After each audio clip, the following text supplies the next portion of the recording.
ನಮಸ್ಕಾರ ಸ್ನೇಹಿತರೆ, ಕಲಿಯೋಣ ಫೈನಾನ್ಷಿಯಲ್ ಲಿಟ್ರಸಿ ಎಪಿಸೋಡ್ 4ಗೆ ನಿಮಗೆ ಸ್ವಾಗತ.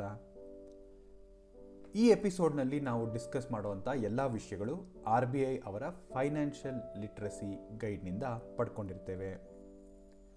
ಈ ಎಪಿಸೋಡ್ನಲ್ಲಿ ನಾವು ಇನ್ಶೂರೆನ್ಸ್ನ ಬಗ್ಗೆ ಮಾತಾಡ್ತೀವಿ. ಇನ್ಶೂರೆನ್ಸ್ ಅಂತಂದರೆ ಏನು, ಯಾವ ರೀತಿಯಾದ ಇನ್ಶೂರೆನ್ಸ್ ಇದೆ, ಇನ್ಶೂರೆನ್ಸ್ ಅನ್ನೋದು ಯಾಕೆ ನಮಗೆ ಬೇಕಾಗತ್ತೆ, ಹಾಗೆ ಇನ್ಶೂರೆನ್ಸ್ನ ಲಾಭಗಳೇನು ಅನ್ನೋದನ್ನು ನಾವು ಈ ವಿಡಿಯೋದಲ್ಲಿ ತಿಳ್ಕೊತೀವಿ. ಹಾಗಿದ್ರೆ ಬನ್ನಿ ಶುರು ಮಾಡೋಣ. What is insurance? ಇನ್ಶೂರೆನ್ಸ್ ಅಂತಂದರೆ ಏನು? ನೀವು ಡೆಫಿನೇಷನ್ನ ನೋಡೋದಾದರೆ ಇನ್ಶೂರೆನ್ಸ್ ಅಂತಂದರೆ it is an arrangement by which a company or the state undertakes to provide a guarantee of compensation for specified loss, damage, illness or death in return for payment of a specified premium. Simple ಆಗಿ ಹೇಳೋದಾದರೆ ಈ ಡೆಫಿನೇಷನ್ನ, insurance ಅಂತಂದರೆ ಒಂದು ಒಪ್ಪಂದ, ನಿಮ್ಮ ಹಾಗೂ ಒಂದು state ಸರ್ಕಾರ ಅಥವಾ ಒಂದು ಸಂಸ್ಥೆಯ ನಡುವೆ ನಡೆಯುವಂಥ ಒಂದು ಒಪ್ಪಂದ. ಏನು ಮಾಡ್ತಾರೆ, ಒಂದು ಒಪ್ಪಂದ ಮಾಡಿಕೊಂಡು ನಿಮ್ಮ ಹತ್ರ ಒಂದು ಪ್ರೀಮಿಯಂನ ಇಸ್ಕೊಂಡು ಪ್ರತಿ ವರ್ಷ ಒಂದು ಪ್ರೀಮಿಯಂನ ಪೇ ಮಾಡಿ ನೀವು, ಹಾಗೆ ಅದಕ್ಕೆ ಒಂದು ಗ್ಯಾರಂಟಿಯನ್ನು ಕೊಡ್ತಾರೆ. ಯಾವುದಕ್ಕಾಗಿ ಗ್ಯಾರಂಟಿ ಕೊಡ್ತಾರೆ? ನಿಮ್ಗೇನೇ ಲಾಸ್ ಆದರೂ ಕೂಡ ಅದಕ್ಕೆ ಕಾಂಪನ್ಸೇಟ್, ಹಣವನ್ನು ಕೊಟ್ಟು ಅದನ್ನು ಕಾಂಪನ್ಸೇಟ್ ಮಾಡೋದೇ ಈ ಒಂದು ಇನ್ಶೂರೆನ್ಸ್ನ ಕೆಲಸ. ಆ ಲಾಸ್ ಏನಾದರೂ ಆಗಿರ್ಬೋದು, ನಿಮ್ಮ ಗಾಡಿ ಲಾಸ್ ಅಥವಾ ನಿಮ್ಮ ಆರೋಗ್ಯದ ವಿಷಯದಲ್ಲಿ ಅಥವಾ ಸಾವಿನ ವಿಷಯದಲ್ಲಿ, ಹೀಗೆ ಬಹಳಷ್ಟು ರೀತಿಯ ಇನ್ಶೂರೆನ್ಸ್ಗಳು ಇವೆ. ಆ ಇನ್ಶೂರೆನ್ಸ್ಗಳು ಆ ಒಂದು ಲಾಸ್ನ ಕವರ್ ಮಾಡುತ್ತೆ. Insurance is a way to protect yourself and your loved ones from financial hardship in case losses occur. ಯಾವುದೇ ರೀತಿಯ ನಷ್ಟವಾದಾಗ ಹಣದ ಒಂದು ಕಷ್ಟಕ್ಕೆ ಸಿಕ್ಕಾಕೋಬಾರ್ದು ಅನ್ನೋ ವಿಷಯದಲ್ಲಿ ನಿಮ್ಮನ್ನ ಪ್ರೊಟೆಕ್ಟ್ ಮಾಡೋದಕ್ಕೋಸ್ಕರ ಈ ಇನ್ಶೂರೆನ್ಸ್ ಬಹಳನೇ ಬಳಕೆಯಾಗುತ್ತೆ. ಹಾಗಿದ್ರೆ ಕಾಮನ್ ಟೈಪ್ಸ್ ಆಫ್ ಇನ್ಶೂರೆನ್ಸ್ ಯಾವುದು? ಬಹಳ ಪ್ರಚಲಿತವಾಗಿರ್ತಕ್ಕಂಥ ಇನ್ಶೂರೆನ್ಸ್ಗಳು ಯಾವ್ಯಾವುದು ಅಂತಂದರೆ ಲೈಫ್ ಇನ್ಶೂರೆನ್ಸ್, ಹೆಲ್ತ್ ಇನ್ಶೂರೆನ್ಸ್, ಹಾಗೆ ಕಾರ್ ಇನ್ಶೂರೆನ್ಸ್. ಲೈಫ್ ಇನ್ಶೂರೆನ್ಸ್ ಜೀವ ವಿಮೆ, ಹೆಲ್ತ್ ಇನ್ಶೂರೆನ್ಸ್ ಅಂದರೆ ನಿಮ್ಮ ಆರೋಗ್ಯಕ್ಕಾಗಿ ಇನ್ಶೂರೆನ್ಸ್, ಕಾರ್ ಇನ್ಶೂರೆನ್ಸ್ ಅಥವಾ ಆಟೋ ಇನ್ಶೂರೆನ್ಸ್ ಅಂತ ನಾವು ಹೇಳ್ಬೋದು, ಅಥವಾ ವೆಹಿಕಲ್ ಇನ್ಶೂರೆನ್ಸ್ ಅಂತ ಕೂಡ ಹೇಳಬಹುದು. ಮೊದಲಿಗೆ ಲೈಫ್ ಇನ್ಶೂರೆನ್ಸ್ ಅಂತಂದರೆ ಏನು? When you buy a life insurance policy, you name a beneficiary. Life insurance provides a financial payment to your beneficiary upon your death. Life insurance ಅಂತಂದರೆ ನಮ್ಮ ಜೀವಕ್ಕೆ ನಾವು ಒಂದು ಇನ್ಶೂರೆನ್ಸನ್ನು ಮಾಡಿಸೋದು. ನಾವು ಇನ್ಶೂರೆನ್ಸ್ ಪಾಲಿಸಿ ಮಾಡಿಸುವಾಗ ಒಂದು ಬೆನಿಫಿಷಿಯರಿ ಅಂತ ಹೇಳಿ ಅವರ ಹೆಸರನ್ನು ಕೊಟ್ಟಿರ್ತೀವಿ. ದುರಾದೃಷ್ಟವಶಾತ್ ನಮಗೇನಾದರೂ ಆದರೆ ಅಂತಂದರೆ, ನಾವು ಸಾವಿಗೀಡಾದರೆ, ನಮ್ಮ ಸಾವಿನ ನಂತರದಲ್ಲಿ ನಾವು ಯಾವ ಬೆನಿಫಿಷಿಯರಿಯ ಹೆಸರನ್ನು ಕೊಟ್ಟಿರ್ತೀವಿ ಅವರಿಗೆ ಲೈಫ್ ಇನ್ಶೂರೆನ್ಸ್ನವರು ದುಡ್ಡನ್ನು ಪೇ ಮಾಡ್ತಾರೆ. It is generally recommended that you purchase insurance with coverage worth 7 to 10 times your annual income in order to protect your family. ಒಂದು ಜನರಲ್ ತಮ್ ರೂಲ್ ಏನಂತಂದರೆ, ನೀವು ಎಷ್ಟು ಹಣಕ್ಕೆ ಇನ್ಶೂರೆನ್ಸನ್ನು ಮಾಡಿಸ್ಬೇಕು, ಲೈಫ್ ಇನ್ಶೂರೆನ್ಸ್ ಎಷ್ಟಕ್ಕೆ ಇರಬೇಕು ಅಂತಂದರೆ 7ರಿಂದ 10 ಪಟ್ಟು ನಿಮ್ಮ ಆದಾಯ ಏನಿದೆ, ವಾರ್ಷಿಕ ಆದಾಯ ಏನಿದೆ ಅದರ 7ರಿಂದ 10 ಪಟ್ಟರಷ್ಟು ನೀವು ಇನ್ಶೂರೆನ್ಸನ್ನು ಮಾಡಿಸಿ ಅನ್ನೋದೊಂದು ತಮ್ ರೂಲ್. ಇದು ಸ್ಟ್ಯಾಂಡರ್ಡ್, ಎಲ್ರಿಗೂ ಈ ಸ್ಟ್ಯಾಂಡರ್ಡ್ ಆಗುತ್ತೆ ಅಂತ ಹೇಳೋದಕ್ಕಾಗೋದಿಲ್ಲ. ಒಬ್ಬೊಬ್ಬರಿಗೆ ಒಂದೊಂದು ರೀತಿಯಾದ ಎಕ್ಸ್ಪೆನ್ಸಸ್ ಇರುತ್ತೆ, ಖರ್ಚುಗಳಿರುತ್ತೆ, ಲೋನ್ಸ್ ತೊಗೊಂಡಿರ್ತಾರೆ. ಬೇಸ್ಡ್ ಆನ್ ದಟ್ ನೀವು ಡಿಸೈಡ್ ಮಾಡಿ ಒಂದು ಅಮೌಂಟ್ಗೆ ನೀವು ಇನ್ಶೂರೆನ್ಸನ್ನು ಮಾಡಿಸಬಹುದು. ನಿಮ್ಗೆ ಯಾವ್ದು ಸೂಕ್ತವಾದ್ದು ಅನಿಸುತ್ತೆ ಅದಕ್ಕೆ ನೀವು ಅಷ್ಟರ ಮೊತ್ತಕ್ಕೆ ನೀವು ಇನ್ಶೂರೆನ್ಸನ್ನು ಮಾಡಿಸಬಹುದು. ನಿಮ್ಮ ದುರಾದೃಷ್ಟವಶಾತ್ ನಿಮ್ಮ ಸಾವಿನ ನಂತರದಲ್ಲಿ ಆ ದುಡ್ಡು ನಿಮ್ಮ ಕುಟುಂಬಕ್ಕೆ ಲೈಫ್ ಇನ್ಶೂರೆನ್ಸ್ ಕಂಪನಿಯವರು ಕೊಡ್ತಾರೆ. ಇದನ್ನು ನಾವು ಲೈಫ್ ಇನ್ಶೂರೆನ್ಸ್ ಅಂತ ಕರಿತೀವಿ. Health insurance. In the recent past, the cost of treatment has increased enormously. A simple visit to a doctor now costs anywhere between 300 and 3,000 rupees, depending on where you live. If your treatment requires you to stay in the hospital for a few days, you will end up with a huge medical bill that can severely impact your savings. ನಮಗೆ ಎಲ್ಲರಿಗೂ ಗೊತ್ತಿರೋದೇ ವಿಷಯ, ಈಗ health cost ತುಂಬಾ ಜಾಸ್ತಿ ಆಗಿದೆ. ನಮಗೆ ಯಾವುದೇ ಒಂದು ಕಾಯಿಲೆಗೆ ಟ್ರೀಟ್ಮೆಂಟ್ ಬೇಕು ಅಂತಂದರೆ ನಾವು ಏನಿಲ್ಲ ಅಂತಂದ್ರೆ ಒಂದು ಸಿಂಪಲ್ ಡಾಕ್ಟರ್ ವಿಸಿಟ್ನಿಂದ ಹಾಸ್ಪಿಟಲೈಸೇಷನ್ವರೆಗೂ 300ರಿಂದ 3,000 ರೂಪಾಯಿ ಖರ್ಚಾಗತ್ತೆ. ಅದು ನೀವು ಎಲ್ಲಿರ್ತೀರ ಅನ್ನೋದು. ಬೆಂಗಳೂರಂಥ ಸಿಟಿಯಲ್ಲಿ ಆದರೆ ಇನ್ನೂ ಹೆಚ್ಚಾಗಬಹುದು. ಹಾಗೆ ನೀವು ಹಾಸ್ಪಿಟಲೈಸ್ ಆದರೆ ಕೆಲವು ದಿನಗಳು ಆ ಬಿಲ್ ಲಕ್ಷಾಂತರ ರೂಪಾಯಿ ಬರುತ್ತೆ. ದೊಡ್ಡ ಮೊತ್ತದ ಮೆಡಿಕಲ್ ಬಿಲ್ಲಿಂದ ನಾವು ಬಚಾವಾಗಬೇಕು ಅಂತಂದರೆ, ನಮ್ಮ ಸೇವಿಂಗ್ಸ್ ಇಂದ ಯಾವುದೇ ದುಡ್ಡನ್ನು ತೆಗೆದು ನಾವು ಹಾಸ್ಪಿಟ್ಲಿಗೆ ಕಟ್ಟಬಾರ್ದು ಅಂತಂದರೆ ನಾವು ಹೆಲ್ತ್ ಇನ್ಶೂರೆನ್ಸನ್ನು ಮಾಡಿಸ್ಬೇಕಾಗತ್ತೆ.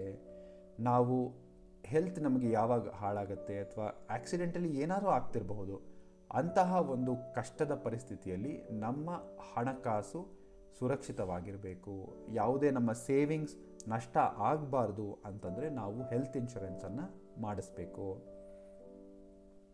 ಪ್ರತಿ ಇನ್ಶೂರೆನ್ಸ್ ಕಂಪನಿಯು ಕೂಡ ಮೆಡಿಕಲ್ ಇನ್ಶೂರೆನ್ಸ್ ಪ್ಲ್ಯಾನ್ಸನ್ನು ನಮಗೆ ಕೊಡುತ್ತೆ. ಬೇಸಿಕ್ ಮೆಡಿಕಲ್ ಕೇರ್ ಹಾಗೆ ಡಾಕ್ಟರ್ ವಿಸಿಟ್ಗೆ ಕಾಸ್ಟ್ ಆಫ್ ಹಾಸ್ಪಿಟಲೈಸೇಷನ್ನ ಇದು ಕವರ್ ಮಾಡುತ್ತೆ. ಸಾಕಷ್ಟು ಈ ವೇರಿಯಂಟ್ಸ್ ಇರುತ್ತೆ, ಹೆಲ್ತ್ ಇನ್ಶೂರೆನ್ಸ್ನಲ್ಲಿ ಸಾಕಷ್ಟು ವೇರಿಯಂಟ್ಸ್ ಇರುತ್ತೆ. ನಮಗೆ ಯಾವುದು ಸೂಕ್ತವಾದ ಹೆಲ್ತ್ ಇನ್ಶೂರೆನ್ಸ್ ಅನಿಸುತ್ತೋ ಅಥವಾ ಎಷ್ಟು ಮೊತ್ತಕ್ಕೆ ನಮಗೆ ಬೇಕು ಅನಿಸುತ್ತೋ ಆ ಹೆಲ್ತ್ ಇನ್ಶೂರೆನ್ಸ್ನ ನಾವು ತಗೋಬಹುದು.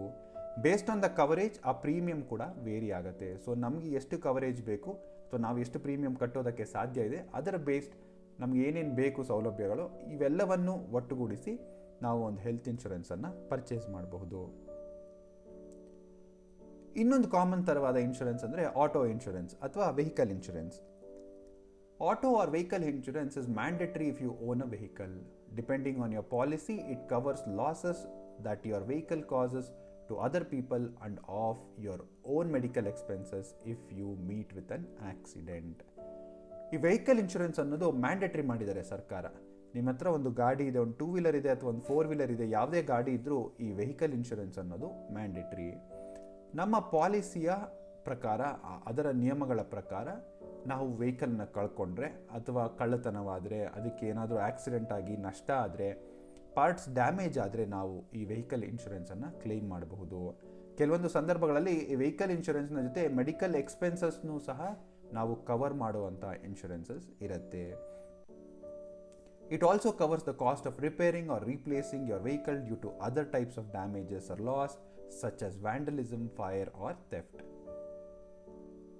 ಯಾವುದಾದ್ರೂ ಗಲಾಟೆಯ ಸಂದರ್ಭದಲ್ಲಿ ನಿಮ್ಮ ವೆಹಿಕಲ್ಗೆ ಏನಾದರೂ ಲಾಸ್ ಆದರೆ ಅಥವಾ ಬೆಂಕಿ ಬಿದ್ದರೆ ಅಥವಾ ಕಳ್ಳತನ ಆದರೆ ಇಂತಹ ಸಮಯಗಳಲ್ಲಿ ಕೂಡ ನಾವು ವೆಹಿಕಲ್ ಇನ್ಶೂರೆನ್ಸನ್ನು ಉಪಯೋಗಿಸಿ ಅದರ ನಷ್ಟ ನಮಗೆ ಏನಾಗಿದೆ ಅದನ್ನು ವಾಪಸ್ ಪಡ್ಕೋಬಹುದು. ಹಾಗೆ ಇನ್ನಿತರ ಇನ್ಶೂರೆನ್ಸ್ಗಳು ಯಾವ್ಯಾವು? ಹೋಮ್ ಇನ್ಶೂರೆನ್ಸ್, ಮನೆಗೆ ಇನ್ಶೂರೆನ್ಸ್ ಮಾಡಿಸ್ತಾರೆ. ಟ್ರಾವೆಲ್ ಇನ್ಶೂರೆನ್ಸ್, ನೀವು ಯಾವುದು ವಿದೇಶಗಳಿಗೆ ಹೋಗುವಾಗ ಅದಕ್ಕೆ ಟ್ರಾವೆಲ್ ಇನ್ಶೂರೆನ್ಸನ್ನು ಮಾಡಿಸ್ತಾರೆ. ಡಿಸಬಿಲಿಟಿ ಇನ್ಶೂರೆನ್ಸ್, ನಿಮಗೇನಾದರೂ ಡಿಸಬಿಲಿಟಿ ಆಗುವಂಥ ಸಂದರ್ಭಗಳು ಇದ್ದರೆ ಆದಾಗ ನಿಮಗೆ ಆ ನಷ್ಟ ಫೈನಾನ್ಷಿಯಲ್ ಲಾಸ್ ಆಗಬಾರ್ದು ಅಂತಂದರೆ ಡಿಸಬಿಲಿಟಿ ಇನ್ಶೂರೆನ್ಸನ್ನು ಮಾಡಿಸ್ಬೇಕು. ಕಮರ್ಷಿಯಲ್ ಇನ್ಶೂರೆನ್ಸನ್ನು ಮಾಡಿಸ್ತಾರೆ. ಹಾಗೆ ಅಪ್ಲಯನ್ಸಸ್ ಇನ್ಶೂರೆನ್ಸ್, ಈಗ ನೀವು ಫೋನ್ಗೂ ಸಹ ಇನ್ಶೂರೆನ್ಸನ್ನು ಮಾಡಿಸ್ಬಹುದು. ಅಥವಾ ನಿಮ್ಮ ಮನೆಯಲ್ಲಿ ಯಾವುದೇ ರೀತಿಯ ಅಪ್ಲಯನ್ಸಸ್, ಎಲೆಕ್ಟ್ರಿಕಲ್ ಅಪ್ಲಯನ್ಸಸ್ ಇದ್ದರೆ ಅದಕ್ಕೂ ಸಹ ಇನ್ಶೂರೆನ್ಸನ್ನು ಮಾಡಿಸಬಹುದು. ಇದು ಕೆಲವು ವಿಧವಾದ ಇನ್ಶೂರೆನ್ಸ್ಗಳು. ಮೇಕಿಂಗ್ ಅ ಕ್ಲೇಮ್, ಇವಾಗ ಏನೋ ಒಂದು ದುರದೃಷ್ಟವಶಾತ್ ಒಂದು ಘಟನೆ ನಡೆದಿದೆ, ನೀವು ಇನ್ಶೂರೆನ್ಸನ್ನು ತಗೊಂಡಿದ್ದೀರಾ, ಅದನ್ನು ಕ್ಲೇಮ್ ಮಾಡೋದು ಹೇಗೆ? A disaster happens, your bike is stolen, you have met with an accident, it's time to make a claim. When you make a claim, you are officially asking the insurance company to pay you for the loss that you have suffered under the terms of your insurance policy. ನಿಮ್ಮ bike ಕಳ್ತನ ಆಯಿತು ಅಥವಾ ನಿಮಗೆ accident ಆಯಿತು ಅಥವಾ ಹುಷಾರು ತಪ್ಪಿತು, ನೀವು hospitalise ಆಗಿದ್ದೀರಾ, ಇಂಥ ಸಮಯದಲ್ಲಿ ನೀವು ಕ್ಲೇಮ್ ಮಾಡೋದು ಹೇಗೆ? ನೀವು ಅಫಿಷಿಯಲಿ ನಿಮ್ಮ ಕ್ಲೇಮನ್ನು ಸಬ್ಮಿಟ್ ಮಾಡಬೇಕಾಗತ್ತೆ ನಿಮ್ಮ ಇನ್ಶೂರೆನ್ಸ್ ಕಂಪನಿಗೆ. ಕೆಲವೊಂದು ಕ್ಯಾಶ್ಲೆಸ್ ಕ್ಲೇಮ್ಸ್ ಕೂಡ ನೀವು ಇರುತ್ತೆ. ಕ್ಯಾಶ್ಲೆಸ್ ಅಂತಂದರೆ ನೀವು ಹಾಸ್ಪಿಟಲೈಸ್ ಆದಾಗ ನೀವು ಹಾಸ್ಪಿಟ್ಲಿಗೆ ದುಡ್ಡು ಕಟ್ಟುವಂಥ ಪ್ರಮೇಯ ಬರೋದಿಲ್ಲ. ಡೈರೆಕ್ಟಾಗಿ ಇನ್ಶೂರೆನ್ಸ್ ಕಂಪನಿಯವರೇ ನಿಮ್ಮ ಎಕ್ಸ್ಪೆನ್ಸಸ್ನ ಹಾಸ್ಪಿಟಲ್ಗೆ ಪೇ ಮಾಡ್ತಾರೆ.